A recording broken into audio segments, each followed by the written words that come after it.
Hi, this is the Valley View, and I'm your host, Ken Adams, and this week we're joined by Professor of Economics, Russ Beaton, and we're going to be talking about sustainable economics. As some of you may or may not know, basically capitalism relies on constant growth, and so I wanted to have a discussion with Professor about how we get to, what is sustainable economics and how do we get there? And so welcome to the show, Professor. Thank you, Ken. A pleasure to be here. Okay, so am I correct in saying that capitalism requires constant growth?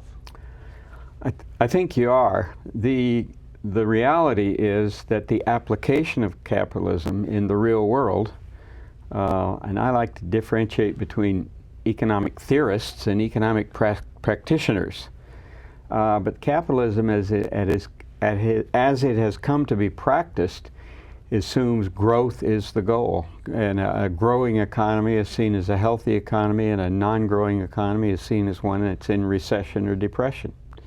So on the surface, yes, growth appears to be the political norm of virtually every country in the world. And a lot of times they'll talk about getting us out of economic doldrums by growing the economy, but that relies on having cheap and available resources to do it. At least that's my right. viewpoint, is that, and like we're coming to an end of an age where there's been cheap energy and cheap resources. And so what are we going to do to transition away from that? Well, you're precisely right. And in my own career, I was very heavily influenced by the Earth Day, limits to growth issues, the resource scarcity, whether real or imagined, images that rose up in the early 70s, and certainly the main political event that we could look back on is oil shock. That is the OPEC oil embargo in 1973 that sort of sent the message, we're running out of fossil fuels. You've got an economy, you've built a world economy, not just the United States, based on fossil fuels being completely abundant. Now, you mentioned all resources being short. Right. And certainly there's been a lot of work, and I've thought a lot about that kind of issue as well. As it turned out to be, oil was our bellwether resource that sent the original signal that shortages may occur someday. Right. Now that signal was taken very differently by different people. Certainly there's an element that doesn't want to believe it, and so a lot of the political turmoil, shall you say, in the public debate that rose up in the 70s over the original energy crisis was, this is phony, this is false, we're not really running out. Well, it's kind of interesting about 73 because that is now considered the year of peak oil in the lower 48 states. And, you know, it wasn't known at the time because it was known by certain geologists, King Hubbert. Hubbert, and yes. so he had proposed that, and looking back, he was correct. And currently, global peak oil has occurred at this point. That's right. And the actual prediction that Hubbert made originally, he made it first in 1949, and then in a much more well-known article in 1956, was for peak oil in the U.S. in 1971. And you mentioned 1973. It probably took that 2 years for our domestic production to turn down and really opened up the gap between our use domestically and our ability to supply that use domestically. If you think about it, as long as we're increasing output as fast as we're increasing demand for it, there's no need to import, and any entities like OPEC Right. outside the United States couldn't have much of a market effect. Within that 2-year period, our imports turned from 6% roughly, and we could have met all our needs domestically, to 33%. And the engineer of the OPEC oil embargo, Prince Yamani, Sheikh Yamani of Saudi Arabia, who was the OPEC minister at the time, knew this. it's very interesting. It's clearly been demonstrated that he'd read Hubbard. Oh, okay. He knew it. He may have been Saudi Arabian, but he was educated at Harvard and Cambridge. And he said, now's the time to apply the screws when we have market power. So that's a manifestation of what we're talking Sure. about. But I mean, it's also important to think about what happens to an economy that is trying to sustain itself and not grow itself into something more. And I maybe there's a better way of putting that, but I mean, it seems like you can't constantly have growth. I mean, in the human body, that'd be called cancer. It's a cancer, right? Right. And like at some point, you do run out of resources. And I always remember this commercial when I was a kid for Lucky Lager beer. It had this little stick professor come on and say, due to the growth of Lucky Lager beer sales over some period of time, by the year 2000 we'll all be under 26 feet of Lucky Lager beer. And I asked my dad to explain this, and he said, you run out of water before you run out of beer. And, yeah. So, that always kind of reminds me about there are limits to growth. You only have one planet. Well, you bring up, I think, what are the critical issues for economics today, and it's causing no great consternation for economists because they're not sure how to handle that issue. Economics has never effectively assumed that resources are limited. I believe the could be the death knell of economics as we have conventionally practiced it. The way I look at the world resource issue is that the limits to growth era and the OPEC embargo, et cetera, that the early 70s period of time, and there was Rachel Carson, right. Silent Spring in the 60s, marking the onset of the environmental movement. But that period in time shoved into the world's consciousness the notion that resources really can't last forever. We never really thought about that. And within the discipline of economics, and don't get me started in a history of economic thought lecture, David Ricardo, writing in 1799, put forth the theory of comparative advantage, and that led to resource substitution and the notion of technological optimism. In other words, technological advances will always bail us out of a crisis. Something may become scarce, but the marketplace will send a signal by upping the price of that scarce item, and we will find substitutes, and through technological advance, we'll get ourselves out of any crisis. So there's a deep-seated feeling within the discipline of economics, and that certainly has oozed out into the economic system, the practitioners, that we really don't ever have to worry about running out of anything. Yeah, because like in his time, they went from like using whale oil to coal, right, and then later to oil, but there's nothing really to replace that at this point. There's nothing really on the horizon that I see. When oil was first discovered, I think 1859 in Pennsylvania, it was a tremendous relief because we were running out of whales. Yeah. Or at least whale fishing was getting tougher, shall we say. And interestingly, the early use of petroleum was simply to distill the kerosene and do the lighting from that was previously whale oils. Gasoline, it was a waste product, and it was just poured out or burned off. Because we didn't know what it could be used. Well, we hadn't invented the car yet. Yeah.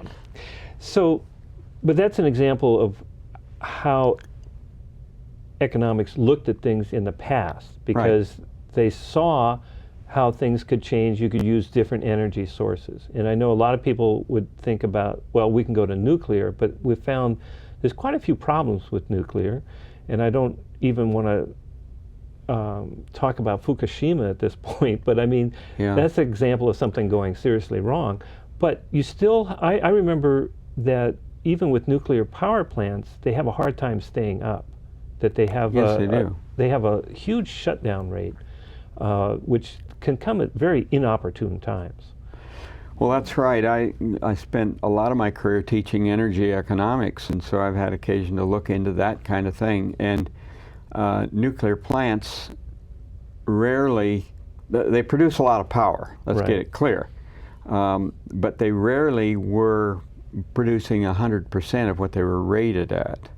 And it's very hard to scale down a nuclear plant. It's often either up or not. Right. And on or off. No, on or off, and it's very difficult to start them up and shut them down. You know, so they had to be pretty much base power as opposed to peaking power. And quite often that's where their problems would start too, is Right. shutting down or bringing them back online. And the reason why I was kind of privy to this was when I was living in Sacramento, they had a nuclear power plant as Right. part of, and the company I was working for, data processing, had to have their machines up all the time. They couldn't go down.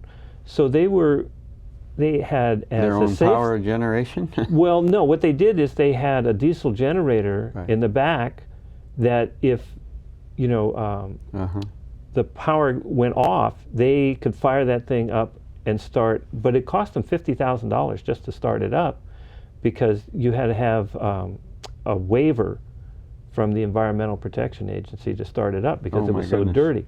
But the thing is then that they did have power and they could keep running. Right. But when the nuclear power plant got shut down, they got rid of it.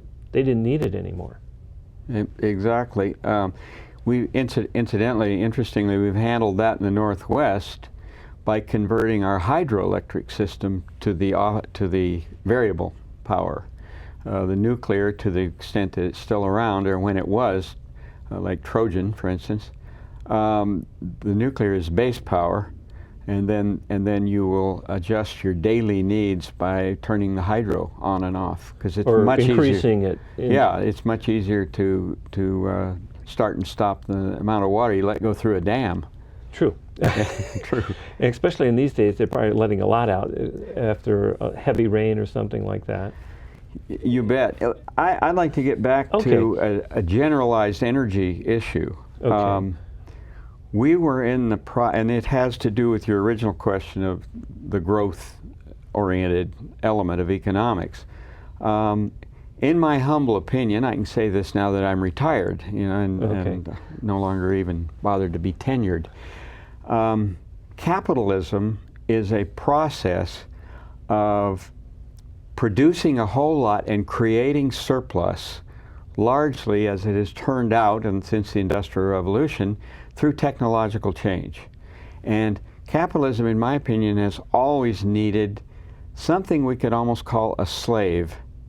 Some factor of production, we can say, land, labor, capital, energy, whatever, some factor of production that is in effect exploited, in that it produces more for the system than it has to be paid. If you underpay a worker, you've exploited that worker. Indeed, the continuing productivity gains of the last 20 or 30 years have not been matched by salary gains. And that's one of our main reasons for inequality. Because you have factors of production that exploit other factors of production. Now, core economic theory isn't the problem here, because economic theory very clearly says all factors of production that produce something need to be paid according to their productivity. And we simply have not been doing that in the last 30 years or so, hence the widely advertised increase in inequality. Now, getting back to my original point of energy as a factor of production, I believe what we've had since, the 20s, or since the onset of oil exploration in the early part of the last century, the rapid exploitation of oil as an energy source made it cheaper and cheaper in relative sense to use oil rather than other energy sources. And as such, we learned to exploit it. Now, as evidence of what I'm saying, the price of gasoline in the 40s was 29.9 cents a gallon, plus or minus a few cents. The price of gasoline in 1973, when the crisis hit, was exactly the same, 29 to 30 cents a gallon. But generalized prices had gone up quite a bit in that period of time, which meant energy in the form of fossil fuels had been relatively less expensive every year. Economic theory is clear. You substitute toward the inexpensive or the cheaper resource. So we'd been substituting fossil fuels, oil per se, for everything. What the limits to growth era did, in my opinion, which is why I've always been so interested in studying it as an economist, what the limits to growth era did was to send the signal that energy is no longer going to be capitalism's slave. You're going to have to pay for it. So what the capitalist structure did was go back to extracting that surplus from labor, hence inequality. So that's a long diatribe. I'm sure you have something you'd like actually, to add. Well, because that happened during my working life, I've kind of seen it. And when I know that one of the companies I worked for, they paid particularly well, better than other companies I had worked for. And I remember asking my boss, why? And he says, well, we don't want any unions in here. And so, the lesson I got from it was, well, even though I don't belong to a union, they're helping me out. Absolutely. But I mean, there has been really a basic attack on unions and workers for at least 30 years. I would say it started really in the late 70s that you really saw it, and then it took off when Reagan went after the air traffic controllers. Yeah. Because that was like a marker that it's okay now to go after labor. And it's no accident, congruent with what you're saying completely, it's no accident that the post-war era, 1947 to 1973, is the data set that most economists refer to. Labor was doing just as well as everything, as all the other factors of production. And that was a very high point of the union movement. Oh, yes. Yeah, like 40% of our workforce was unionized, and now it's about 7%. And I think that goes to show what I was saying, in that the factors of production actually tend to compete with each other for the share of the dollars that come into a firm. All a business firm is a transformational device from dollars in to dollars out. And if you pay all factors of production according to their marginal productivity, again, as economic theory says you should do, right, then the labor force will be thriving just as rapidly as the capitalist, the owners. And so in that period of time, the age-old conflict since the advent of capitalism in the Industrial Revolution, the age-old conflict between workers and owners was temporarily halted. And in my opinion, you can say, well, they turned to oil as their slave. And suddenly in 1973, or in that era, oil sent the signal, I'm no longer going to be your slave. I'm running out, and I'm not as universally available as you thought I was. You're going to have to pay me. Any factor of production would do the same. That re-energized, in my opinion, the age-old conflict between labor and capital. And we've seen the manifestation of it in the last 30 or 40 years. Yeah, and a lot of the cost of using that cheap energy is pollution and degradation of the climate and the environment. Absolutely. Which economics did not take into account officially, because that's an externality that's outside the market process. It's outside the market process, but somebody has to pay for it. Sure. And that is a concern with your environment, because that's how you survive as a species. Right. And so polluting your environment, and we've had some success where we've had the Clean Air Act and Clean Water Act to try to clean up some of that, but that's basically done at the public expense, not by the corporations that actually do the pollution. The old internalize the private profits Right. and externalize the costs model, right? Well, yes, and so we've seen that, but now it's I think, become more threatening. And so that's why I think that we need to start looking at things from a sustainable viewpoint. This is the perfect segue to what we'd like to talk about. Let me say it this way. Oil as a physical resource, tangible resource, sent the first signal that the planet is running out of some things we need. By far, in my opinion, by far a more important signal is the environment is running out. That is, environmental pollution and climate change or whatever all as a part of that, that is nothing more than a scarcity issue. It's a scarcity of the clean environment that we need, not only to live, but that we need to have a healthy economy. Clean environment is more and more seen as a viable economic resource.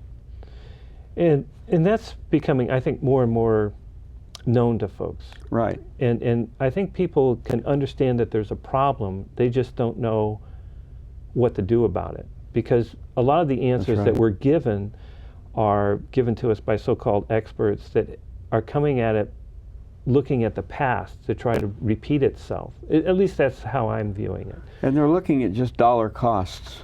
I hate to say this, an economist, but I get a lot more mileage out of thinking in terms of energy flows, something like that, than dollar cost, because the dollar costs build in vested interests, and everybody seeks to shift the cost to someone else. But it's the cost of an unclean environment or a deteriorating climate or whatever that I'm afraid we're really going to have to pay attention to in the future.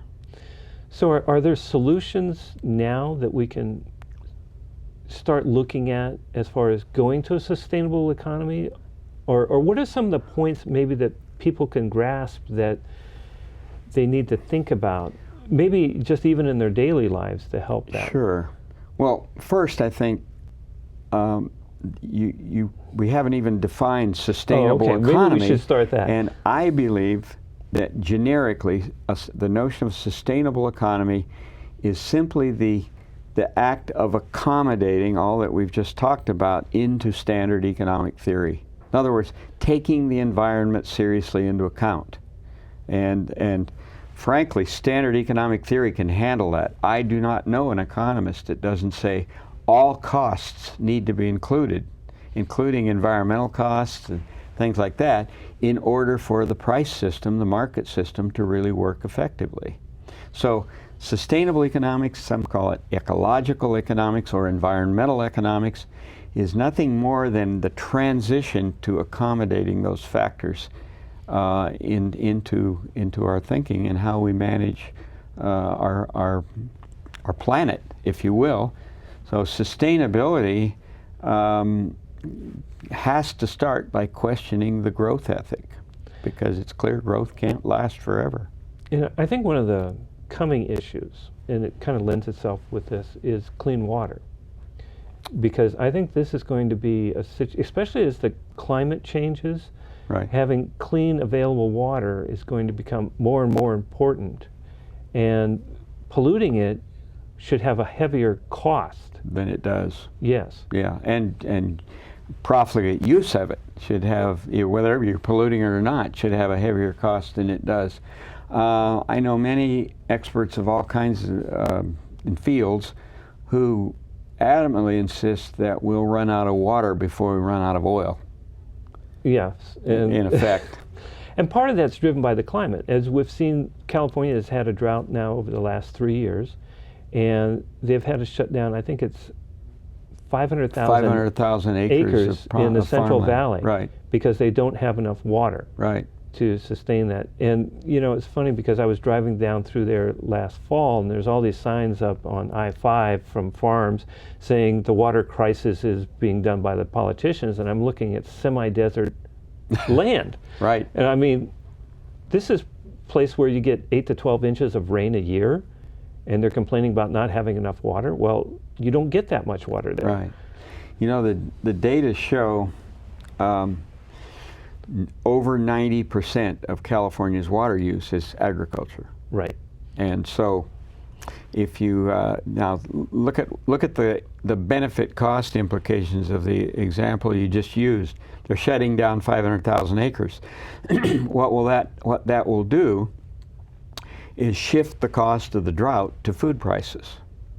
And not only in California, which there will be farmers crying that they can't produce. I mean, so there is a tremendous economic impact in California, but it distributes it all across the nation because that's the breadbasket for many of our crops. Because of the good growing climate, That's right. not because of the soil or the water availability. Right. And we've had that situation, though, here in Oregon, down in the Klamath Basin, surely. Yes, because there was a situation where there just wasn't enough water for the fish and the farmers. Right. But you had a very similar type situation where it's not exactly, it's not one-sided, where if you give the water to the farmers, there's going to be enough left over for the fish, and there's other people then affected by that situation. That's right. That's right. It gets distributed around, and too many economists that I know are more interested in just identifying the pattern of that distribution than doing something about it in the first place, because it still remains within the discipline and within practical policy issues that how do we get growing again? Because that's their focus on That's how to right. grow. That's right. And which is okay in farming because you do want things to grow. You're right. But the thing is that we need to look at how we're going to, get those external costs calculated and put into the equation.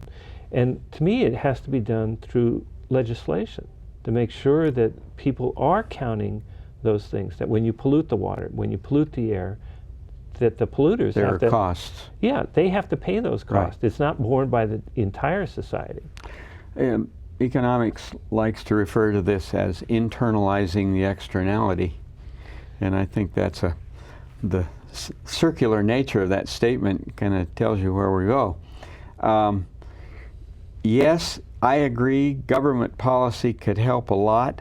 What I fear is that because of the strong vested interest debates, when you try to do something in the public sector through government, and the lobbying and the money in politics and all that, that we're not going to get anywhere significantly until a crisis really hits us.